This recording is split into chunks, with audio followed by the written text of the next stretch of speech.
Hello, I'm Ann Minicozzi. And I'm Diane Robertson, President of NAACP Mainline Branch. Welcome to Have Your Say.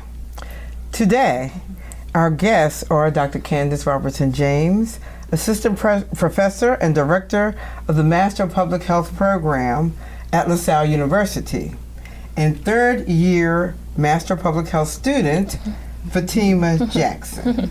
Welcome to our program. Thank you. Thank you. Thank you for having us. Well, Candace, why don't you begin by talking a little bit about describing what is public health? Well, thank you. Thank you so much for having us. And public health is a very broad term that, as you might imagine, many people don't exactly understand what it means. And so public health really refers to all the mechanisms that ensure that our populations are healthy. And so it includes social and behavioral sciences that help us to understand all those determinants of health, what influences how people make choices that relate to their risk factors or relate to practices that could encourage or promote their health. It includes epidemiology, in which we understand the differences in disease patterns and why certain populations might be more at risk, how different diseases are distributed amongst the populations, and so they help us with our epidemics, and those are usually the people that, in the news, you'll kind of get that attention, and so some people might know a little bit about that side of public health. We also have policy, in which we explore all the ways policies and practices influence people's behavior, their practices, their well-being, and so public health is a vast field that ultimately really looks at how we promote health and how we prevent disease. Okay, great. So, what are some of the major health issues facing us in Pennsylvania?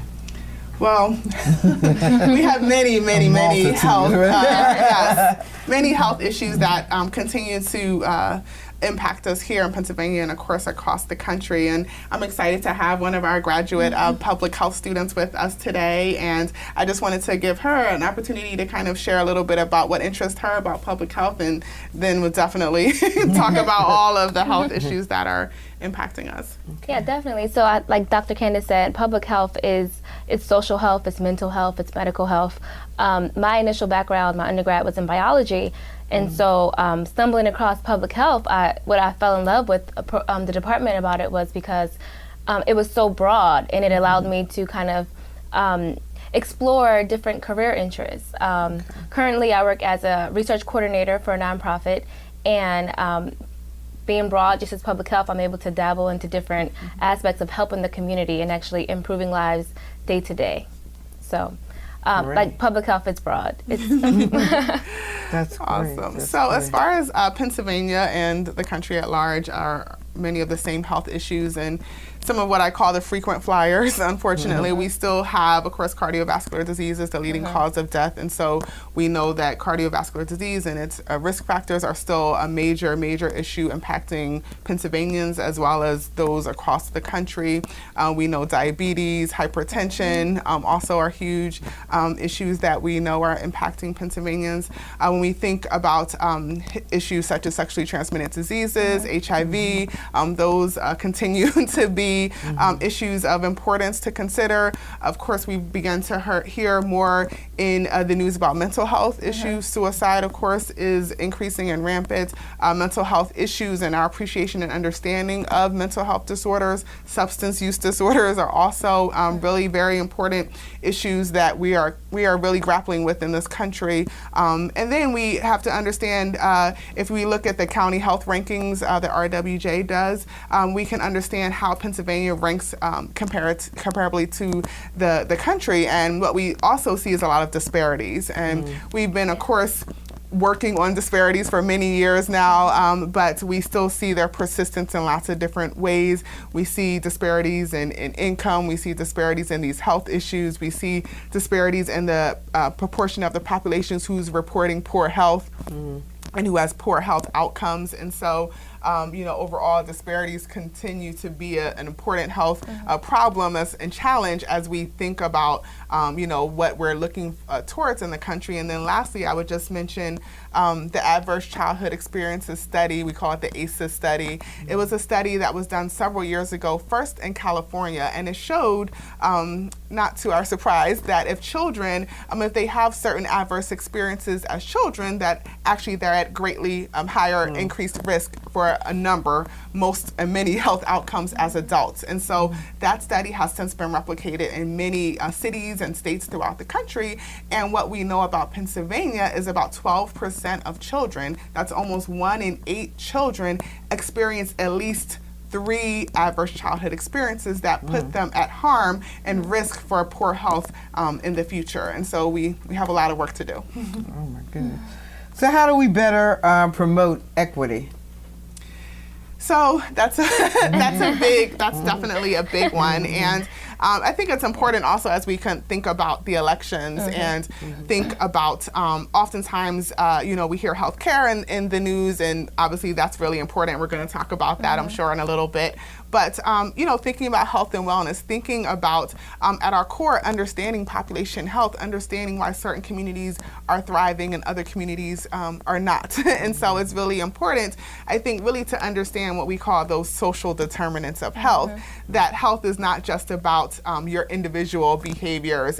Individual behaviors certainly play a role in it. I can decide to eat my fruits and vegetables every day, perhaps, or I can decide not to smoke. Those are individual behaviors, but obviously we have a collective responsibility. And so there's policies, there's practices that influence what school I'm going to have access to, what neighborhood I'm going to come from, what resources that neighborhood or community is going to have, if I have access to medical care, if I have access to mental health and wellness and recreation activities and stress reduction, if I am highly stressed from being involved with violence in my neighborhood or being exposed to violence, if I feel like it's safe for me to go outside and walk and get that physical activity. And so these are things, I think, at times we somehow feel like it's all on the person, that it's 100% the person's responsibility to be vigilance over their health, but we understand in public health that it's a combination. It's that individual responsibility. I can make certain choices,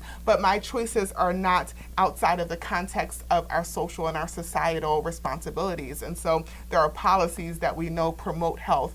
And so when we think about equity, we understand at the core basis we still have disparities in income, in education, in housing, in labor. And I love what Dr. David Williams from Harvard always says, is that we have to look at every policy as health policy. He says housing policies are health policies, education policies are health policies, employment policies are health policies, because they really look at ensuring the conditions that promote health ultimately. So I would encourage, as we are thinking about elections, really to have people think about all of those conditions, all of those policies and practices that ultimately promote equity, so that we can look forward to equalizing the playing field and understanding those policies that have also disproportionately affected certain communities. And that's, I think, a first part of looking at promoting equity, is understanding how policies disproportionately negatively impact certain communities. One of the things that's being talked about now in the upcoming election is whether a candidate supports coverage for people with pre-existing conditions, talking about health insurance. So do you think that's the most important? That seems to be one that's being talked about a lot now. Do you think that's the most important public health issue that should be discussed during the upcoming campaigns and up to the elections that people should vote about? Or do you think there's another one that people should think about too? Awesome. Yeah, so I mean, I feel like this election, there are many issues that need to be, considered when choosing your candidate. Immigration, of course, but healthcare. I believe healthcare is like second on the list, if not first on the list. I mean, if the candidate supports the Affordable Care Act, do they support improving it, keeping it? All those things, especially for millennials and people with pre-existing conditions, need to consider when making a selection for the candidate. Yeah. And I think sometimes people don't realize how the numbers, how many people that really impacts. And so, again, walking backwards to really understand how many people were unfortunately having to pay increased risk because they had a pre-existing condition. And some of those conditions are very common, like diabetes or hypertension, where many, many people have those pre-existing conditions and were having to pay higher rates. And of course, for certain conditions, not able to be insured at all. And so understanding, again, that these things are really important and that they impact hundreds of thousands of, if not millions of people across the country and certainly in the Commonwealth as well. So how do we better educate people in general? Because I know some of these, unfortunately, some of the things with policies and information, you have books like this or stacks of information which the average person, unless you're in their profession, is not going to read. So what are some ways that we can educate folks without them having to have all of that to try to read, but key points where they would have a better understanding of, I like when you said that all policies ultimately impact health. So how do we educate folks to that point, and even legislators and those who are elected officials to change their thought process to understand that?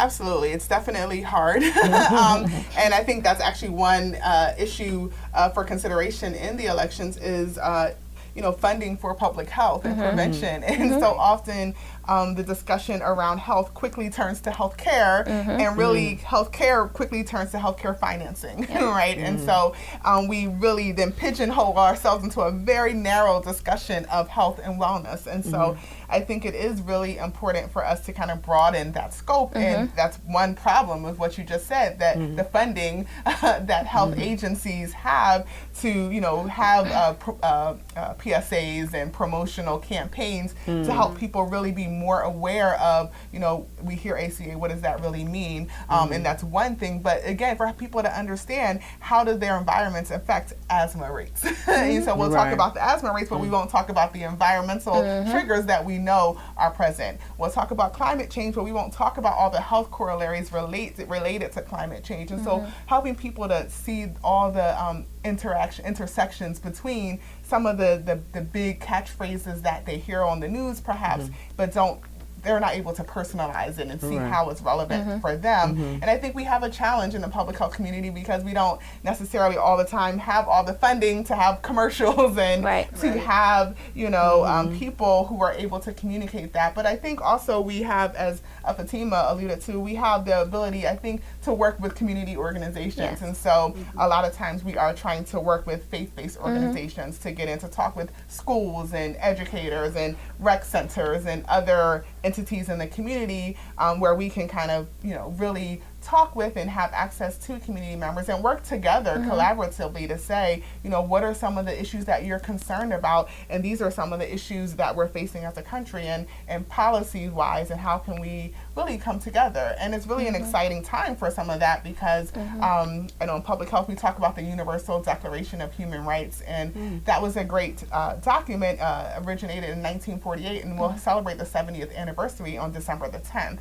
And so that, they're beginning to launch some campaigns, and I encourage everyone to kind of, you can Google it, Universal Declaration of Human Rights, and those initiatives really trying to, it was a great human rights document to say all the things that we need to provide for our populations. But one of the things that we know in public health is the statements in Article 25 that talks about providing an adequate standard of living that ultimately promotes health. And so if we have that adequate standard of living at our core, then we understand that will enable and ensure those conditions that promote health. And so instead of just narrowly focusing on healthcare financing, which is important and that needs to be a focus, but if we focus on providing that adequate standard of living for all of our populations, then we can really begin to embrace more fully the concepts of health and wellness.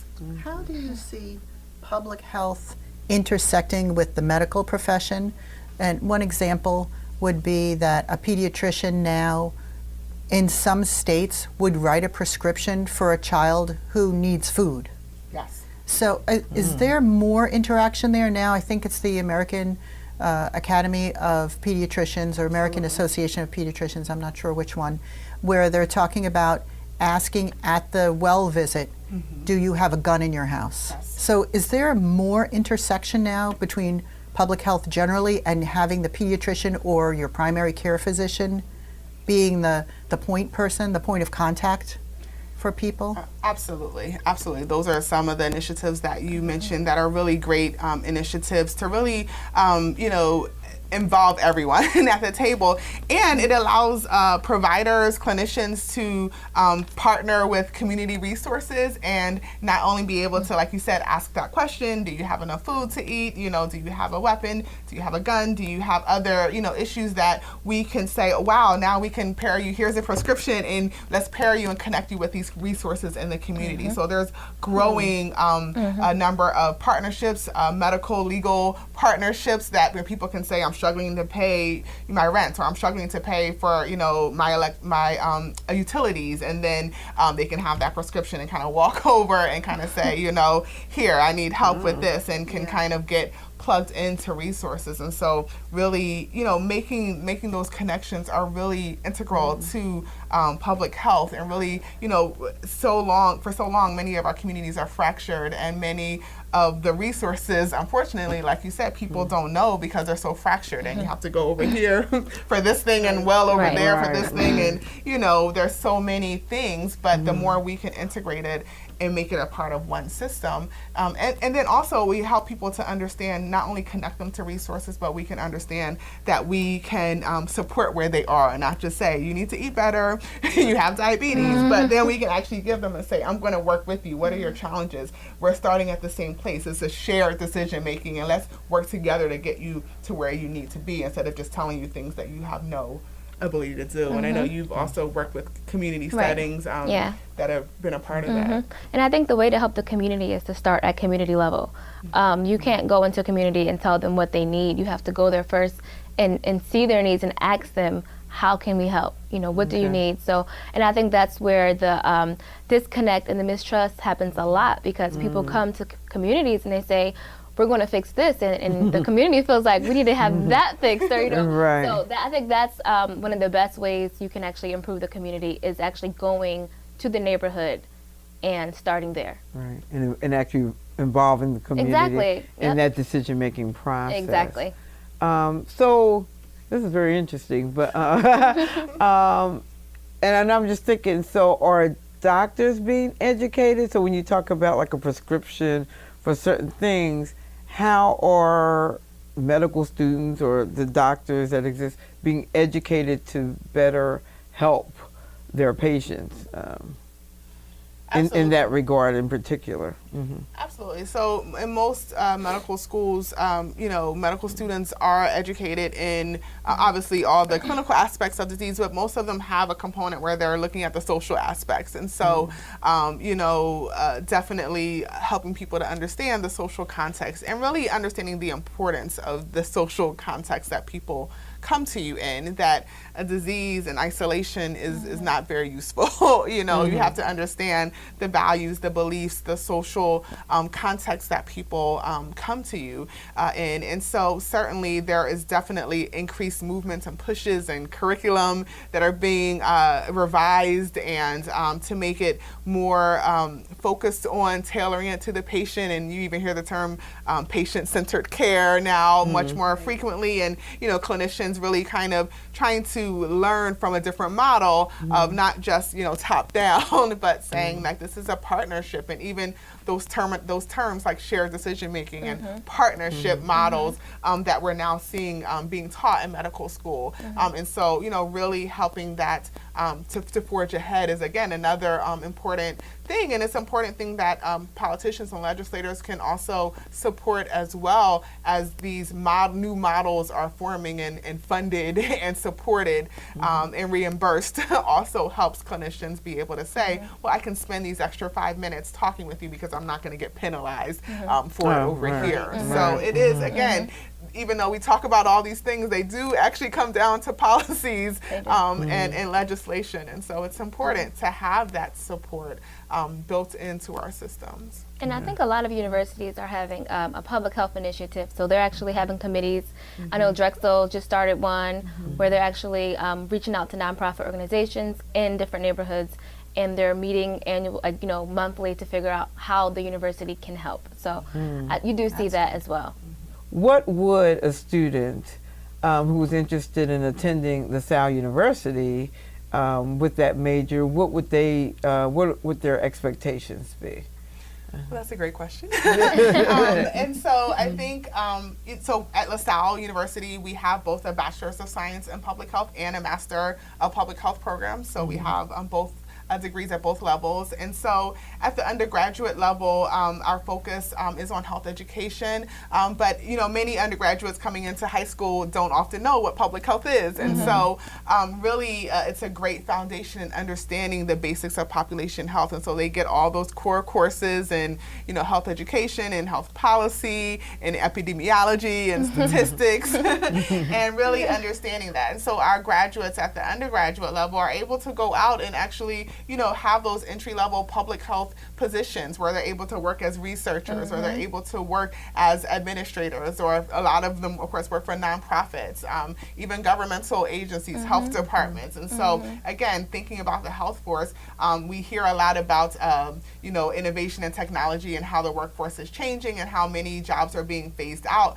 Well, actually, in public health, many of the recommendations are that by 2020, the public health workforce is continuing to expand. And so there's lots of job opportunities for people to be thinking about at the undergraduate level and graduate level at LaSalle. I think what makes LaSalle a little bit unique and different from other institutions is that our mission is really around social justice and serving underserved and under-resourced communities. And so our focus with both our undergraduate and our graduate programs really allow people to partner with communities, allow them to have practical experience where they can kind of work with organizations and see how it's really done, not just learn about it in the classroom, to have community engaged and service learning courses. So again, it's not just I read this book, but wow, I work with this nonprofit, or I went to this agency, or I really understand some of the issues that we're facing as a community, and those partnerships and mobilizing people. And our at the master's level, our focus is on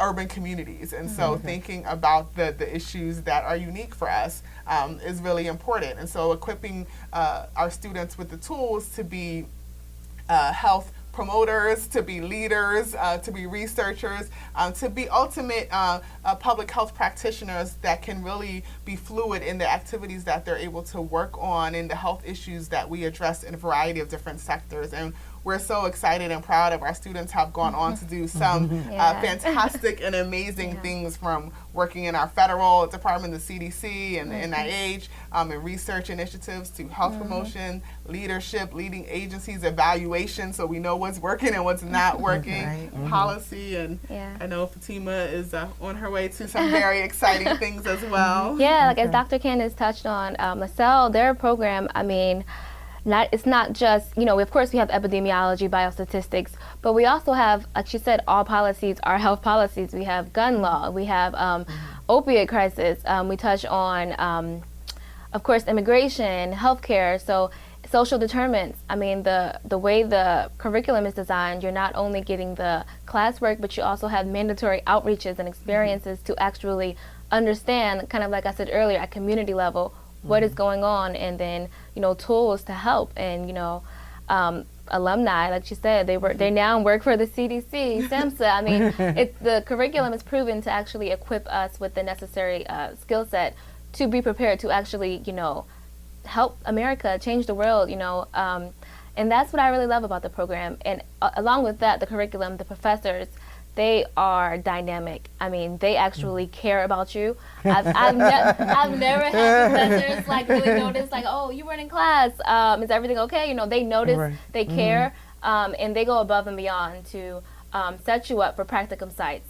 Dr. Candace was instrumental in my practicum site at the Black Women's Health Alliance. They actually come, they see, what are you doing? They see, how can we help? You have a thesis based around your interests. So along with pre-designed curriculum, they also give you the opportunity to explore your own interests, and so you come out with a specialty in that particular interest.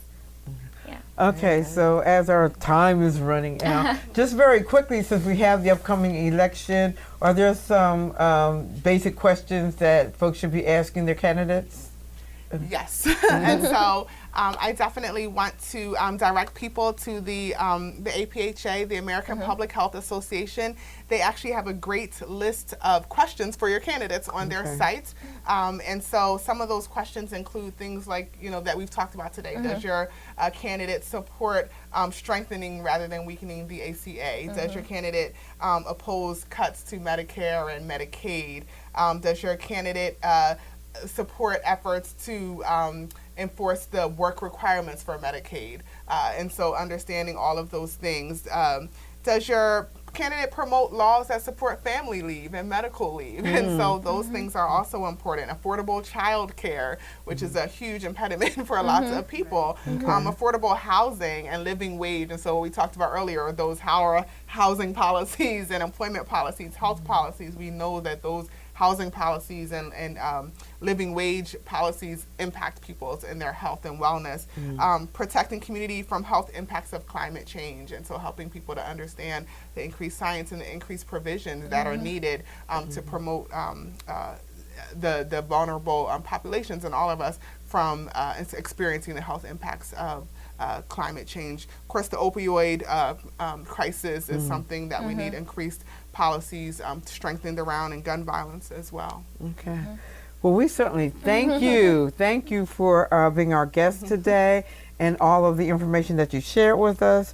So as we've just heard, all the importance health issues regarding public health, please get out and vote on Tuesday, November the 6th. And the polls are open from 7 o'clock a.m. to 8 o'clock p.m. Thank you for viewing the programming on Radnor Studio 21. And once again, please get out and vote so you can have your say. Thank you.